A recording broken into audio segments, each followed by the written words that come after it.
Bonsoir à tous.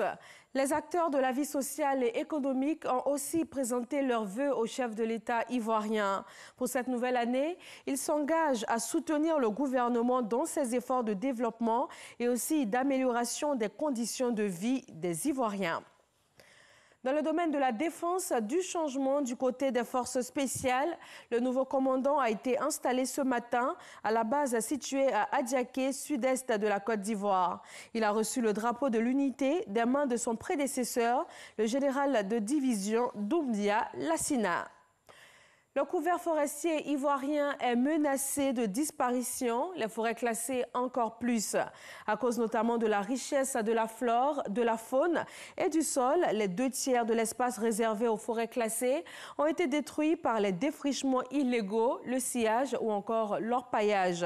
Certaines parcelles de ces forêts classées sont même vendues par des individus en violation flagrante de la législation en vigueur.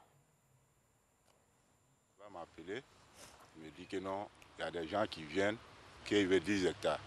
Dès qu'on arrive, ils vont nous donner l'argent là. C'est vrai, c'est une forêt classée, mais le jeune qui allait nous montrer là, il dit depuis fort, ils ont donné ça à son papa. L'interpellation de cette bande est la conclusion de l'opération Toile d'araignée, nom de code de la mission d'enquête menée par la SODEFOR dans la forêt classée de Yaya à Alépé. Ce matin, revue de troupes par le lieutenant Landry Maï, chef du service contrôle forestier à la SODEFOR. Son équipe s'apprête à retourner dans la forêt classée de Yaya où les faussaires ont été appréhendés. C'est le sergent-chef Marc Yaoundri qui a dirigé cette mission. Il y a ceux qui vendent les forêts, il y a ceux qui les achètent, il y a également l'orpaillage qui se déroule dans les forêts classées. Et ces personnes-là, c'est leur gagne-pain. Donc ils font tout de leur côté pour pouvoir quand même se protéger. Et souvent, ils sont armés. Principale mission de la SODEFOR, lutter contre le braconnage et protéger le couvert forestier ivoirien, particulièrement celui des forêts classées. Le département d'Alépé en possède 7, dont la forêt classée de Yaya, gérée par l'unité de gestion forestière de Nzodji. Avant le terrain, le chef du service du contrôle forestier prend le pouls de la situation avec les premiers responsables de cette unité. Depuis 2 ans, 3 ans, nous avons des difficultés. Nous sommes assaillis de partout. Les gens déversent des jeunes de 15 ans, de 20 ans dans la forêt. Ils défrichent à tout bout de champ. Ils plantent leur cacao, des tout petits plants.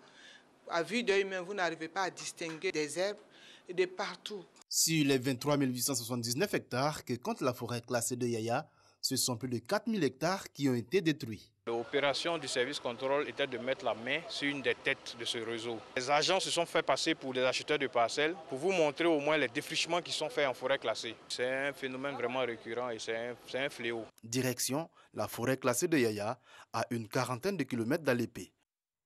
Et nous nous y rendrons ce soir. C'était là un extrait du dossier de ce 20h avec Jean-Luc Bangbo qui a suivi les traces des vendeurs de forêts classées. Quelles sont les mesures dont dispose la SODEFOR afin de mener la lutte contre les fossoyeurs de nos forêts classées? Le dossier de ce 20h répond à la question et bien plus encore. Dans le monde du sport, la 32e édition de la Coupe d'Afrique des Nations Cannes 2019 aura lieu du 15 juin au 13 juillet. L'organisation de cette Cannes a été confiée à l'Égypte. Le président de la Confédération africaine de football, le malgache Ahmad Ahmad, en a fait l'annonce ce jour.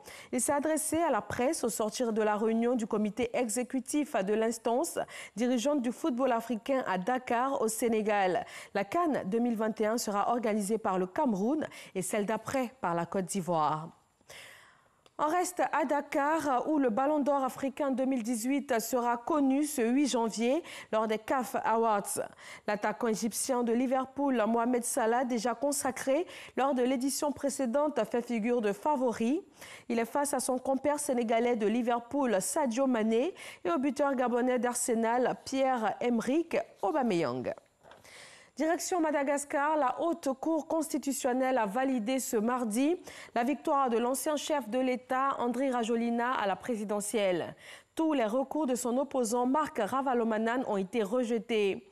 Andry Rajoelina a donc obtenu 55,66% des suffrages contre 44,34% pour son adversaire lors du second tour du 19 décembre dernier. Il sera investi le samedi 19 janvier.